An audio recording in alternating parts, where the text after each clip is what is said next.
And when we were relegated to the margins, we still danced bachata in the footnotes. We still clawed our ways onto the cover, bringing our full selves to the page, our every color palette and bouquet of pansies, of big gold hoops, of these beard hips and smart ass quips and popping bubble gum kisses. Us girls who never saw ourselves on bookshelves, but we're still writing tales in the dark.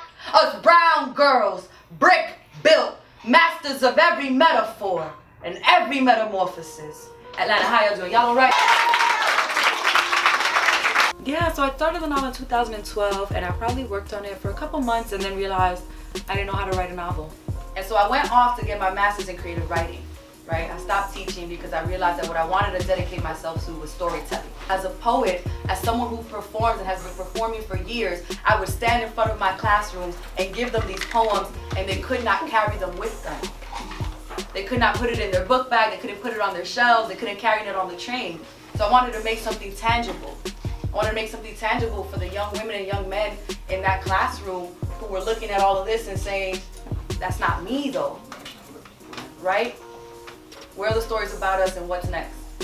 Particularly black and brown girls don't see themselves in a complex or positive or dynamic light. The character considers herself a black Dominican. She calls herself a morenita, which is like a brown skin or dark skin person of Latin American descent, right? So she acknowledges her skin color, she acknowledges like her hair and her textures and her complexities. And so for me to show this character who is complicated and also like a lot of other American girls, right, with the same kinds of issues, even though her background and her first tongue, it might not be the same. But I do think that there's a lot to be said about there being a lot more conversation about, you know, Time's Up and Me Too and what is sexual assault and how do women speak up against the kinds of environments that would keep them down, that I think this character is thinking through. How does religion not reflect me? How does the classroom? How does my neighborhood? Like, how do I walk through the world trying to figure out what kind of woman I can be when I'm told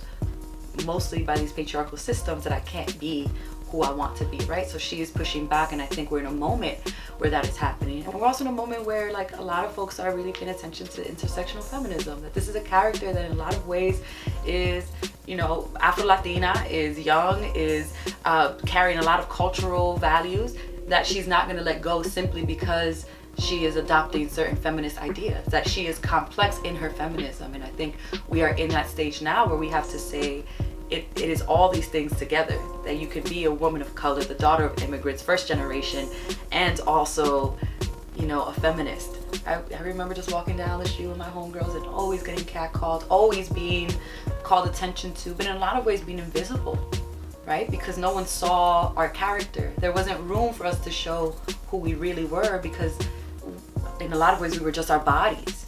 Whenever someone tells me they feel seen, right, that this is an experience maybe they never saw in a movie or another book, but that they saw themselves, I think that to me feels like, okay, I did something right.